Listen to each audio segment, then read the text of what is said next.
इस पे। देखिए, जहां तक लक्ष्मण रेखा का सवाल है तो आपके 4 ही 6 दिन पहले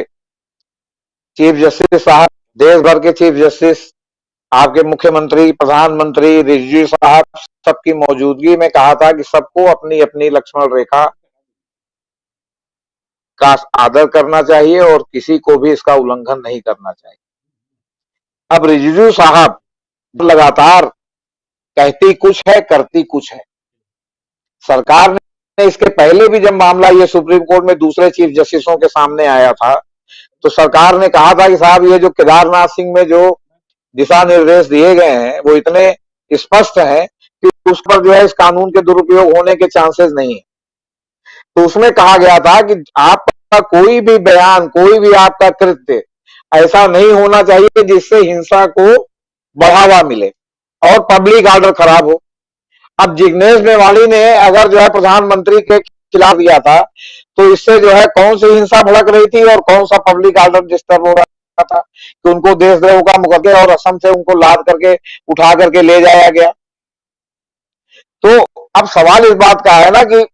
चित भी मेरी, पैसा भी, मतलब वो पट भी मेरी और पैसा मेरी अंटी में। तो सवाल इस बात का है कि व्याख्या कौन करेगा कि आप दुरुपयोग कर रहे हैं कि नहीं कर रहे हैं।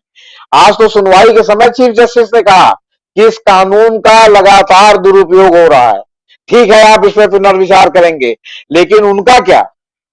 जिन पर आपने ये बुला रखा है, जिनको जमानतें नहीं मिल रही हैं और फिर जिन पर आप भविष्य में मुकदमा ये देशद्रोह का कायम करेंगे, उनके हितों की रक्षा कैसे होगी। और फिर वो रोज सुप्रीम कोर्ट में आके एक आदमी खड़ा रहेगा कि देखिए साहब हमारे ऊपर देशद्रोह लगा दिया, हमने तो खाली इतना कहा था, देखिए हमारे ऊपर तो रोज रोज सुप्रीम कोर्ट देशद्रोह का ही एक मुकदमा सुना करेगी। इसलिए इस पर क्लियर कट होना चाहिए कि ठीक है आप पुनर्विचार कीजिए, हमने आपकी बात मान ली, लेकिन आप ये बताइए कि आप जो है जो मामले ऑलरेडी लंबित हैं, जिनमें चार्जशीट दाखिल हो गई है, जिनमें कोर्ट ने संज्ञान ले लिया है, जो एफआईआर है जिसमें लोग अरेस्ट हैं, मान ली भले चार्जशीट दाखिल न हुई हो, उनका क्या होगा जब तक आप पुनर्विचार करेंगे। और फिर ये भी बता दीजिए कि सरकार पुनर्विचार कब तक करेगी। अब तुषार मेहता साहब इस पर भागने लगे कि हम क्या बताएं कि सरकार कब तक विचार करेगी। उनका नहीं तो फिर तो तय करना पड़ेगा, नहीं तो रोज रोज जो है सुप्रीम कोर्ट इससे फ्लडेड रहेगा कि साहब आज हमारे ऊपर देशद्रोह लग गया, कल आपके ऊपर देशद्रोह लग गया। अब इस पर उन्होंने जो है मंगलवार को ये सब हुआ था, तो आज की डेट थी बुधवार की। आज भी जब सुनवाई हुई तो कपिल सिब्बल जो विपक्ष के वकील थे या जिन्होंने मुकदमा कायम याचिका दाखिल की थी, वो लगातार कह रहे थे कि इस कानून का दुरुपयोग होगा, इस पर रोक लगनी चाहिए। अब जब तुषार मेहता ने कहा साहब एक एसपी लेवल का आदमी ये डिसाइड करेगा कि साहब ये जो है जो शिकायत है जिसके आधार पर देशद्रोह का मुकदमा कायम हो रहा है, तो वो जो है क्या कहते हैं तब कायम होगा, नहीं तो नहीं कायम होगा। तो भाई कोर्ट का इसमें था कि भाई तो राज्य की पुलिस है, उनसे तो निष्पक्षता की आप जो है आशा करते नहीं, उनके सामने तो कोई तो तब तक नहीं माना जाता तब तक मजिस्ट्रेट के सामने वो कलमबंद बयान न कराए। तो ये सब परिस्थितियों में जो सुप्रीम कोर्ट का आदेश शुरू हुआ ना, तो उस आदेश में शुरू में ऐसा लग रहा सब लीपापोती हो रही है, लेकिन कोर्ट ने देशद्रोह कानून के रोक नहीं लगाया।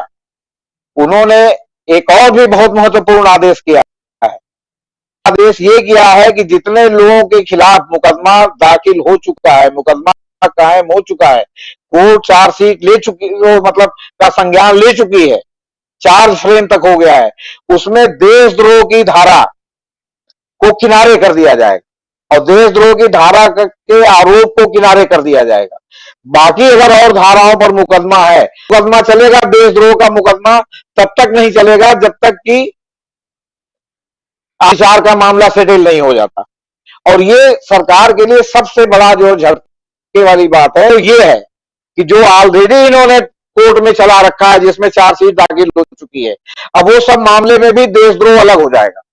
देशद्रोह के अलावा अगर कोई और इन्होंने आरोप लगाया होगा, उसके इंग्रेडिएंट होंगे, तो उसका मुकदमा चलेगा, देशद्रोह का मुकदमा तब तक नहीं चलेगा